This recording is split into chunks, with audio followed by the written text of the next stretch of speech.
Hey guys, Phil Graham here. Welcome to the Fitness Entrepreneur Show. Now, today I want to talk about something that you'll have heard many, many times, and it's quite possibly the world's most popular sales objection.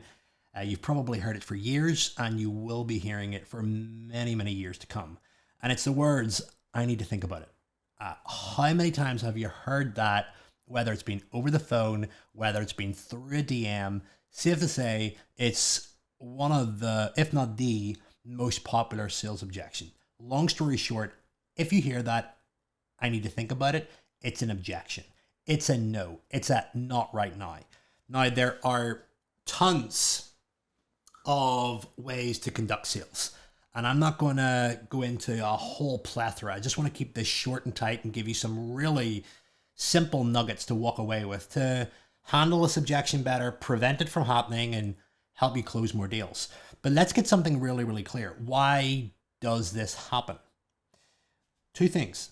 One, you've been unclear in articulating how you're going to take the client from where they are now to where they dream of.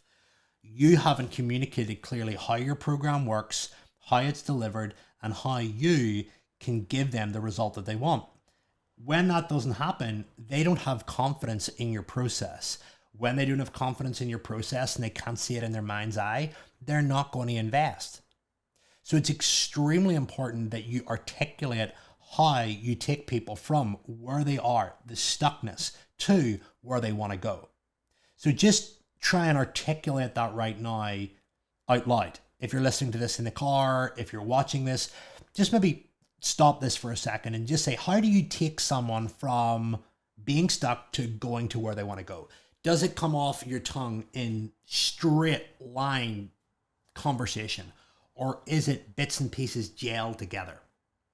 Ask yourself that question right now, because if you can't communicate that clearly, you can't address uncertainty in your prospects with uncertainty in your own process.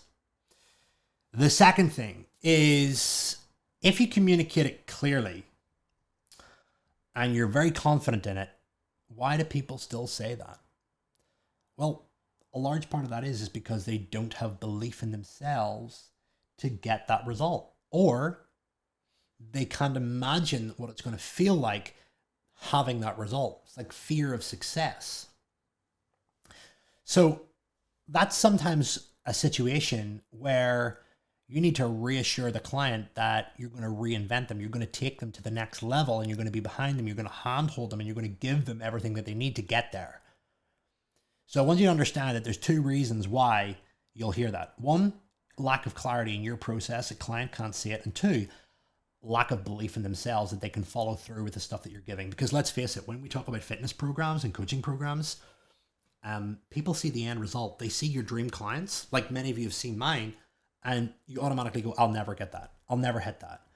I was doing a hot seat earlier on this morning with one of our amazing clients, Mark Rhodes, who started with us doing £800 a month once he was in a full-time PT career, lost his job, went online, had £800 a month to his name, was massively undercharging, and we did a hot seat on how he hit 45k in his first 90 days of joining AN, and that guy is now doing 13 to 14k a month consistently.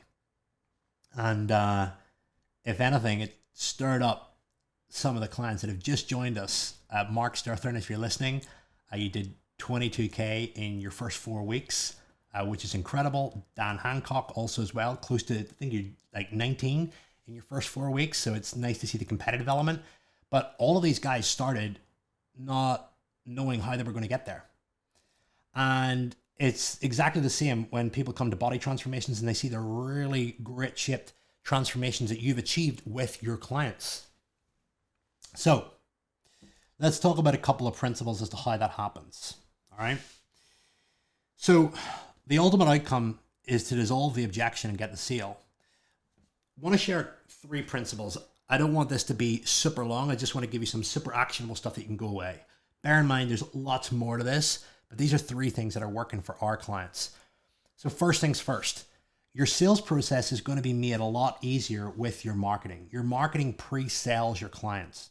So when we talk about marketing, it's basically creating business where it never existed before.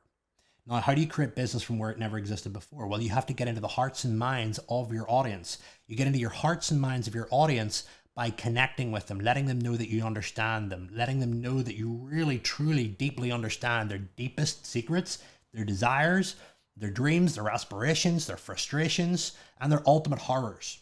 All right. When you communicate that through your written copy and through your video content, if you use video, it's letting them know that you understand them. And when you can communicate that through your copy and your content, and also highlight how your system, how your coaching has helped people in that situation before, talking about familiarity, how you are super in line with what they want and what they need, that they begin to trust you. So you want people coming onto your call warm. You want them to come onto your call like they already know you. They already trust you. They already know what you're about.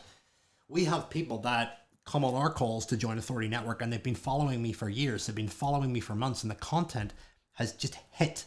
If you've been listening to this show for a long period of time, you will know that as a fitness professional, I get you. I understand you. I've been there, and I've also coached. I've lost count now how many people that are fitness professionals through the whole challenge of growing a business and living as an entrepreneur and breaking through all the barriers of worrying what other people are going to think, breaking family norms, building a business and building wealth for themselves.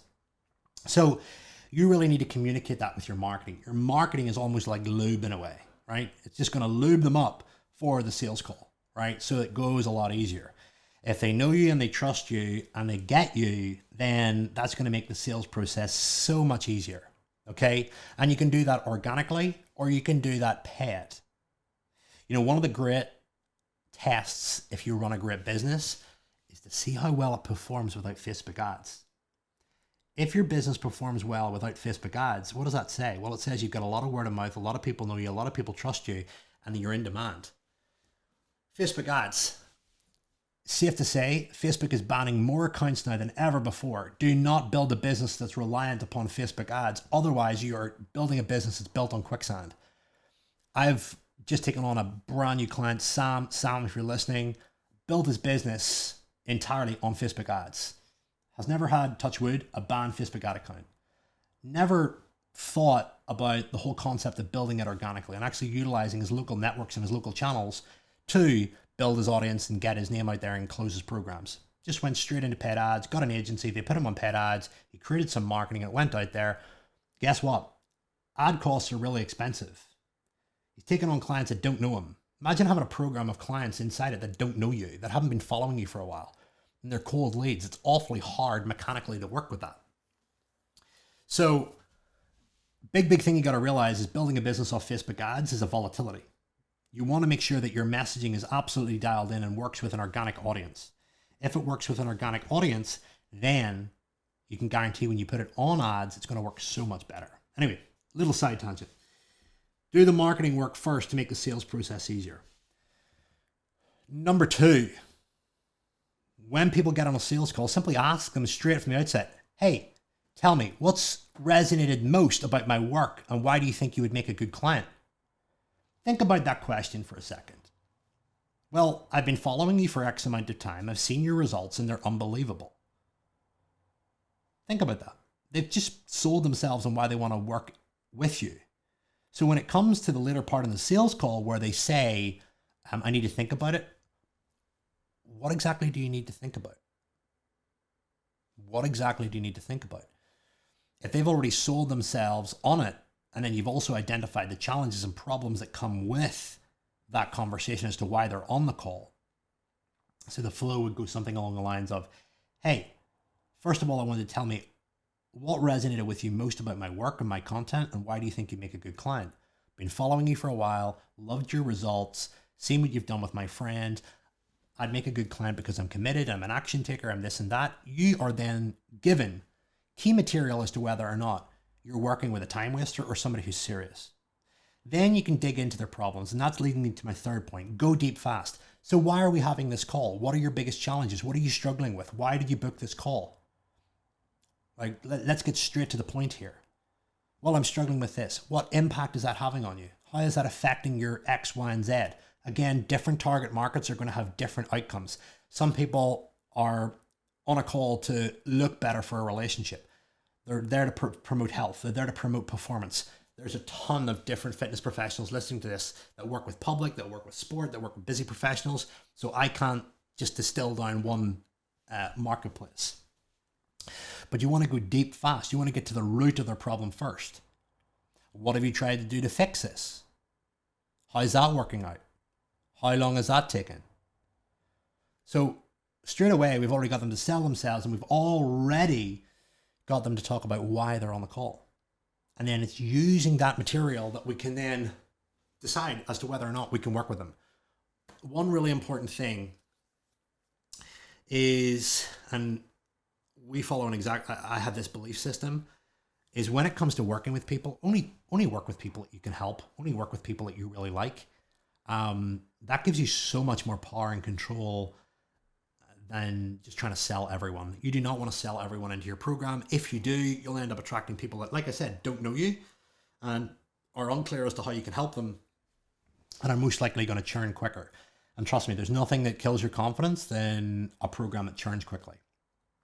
So if you're super number focused and you're just trying to sell everything, please understand that you only want people in your community that you like, you can help, and the people that you can see a future with. Think of your tribe as like a tribe of people that you would love to hang around with. I think that's a great way to look at it. If you look at it in any other way and you're scared about what you can say, or you just don't like the people that you're working with, or you're sort of scared to go in there and socialize and be yourself, it's not going to be a great program, and that's going to shine through. So a couple of really simple points. I hope you find that useful. Take it easy. Take care.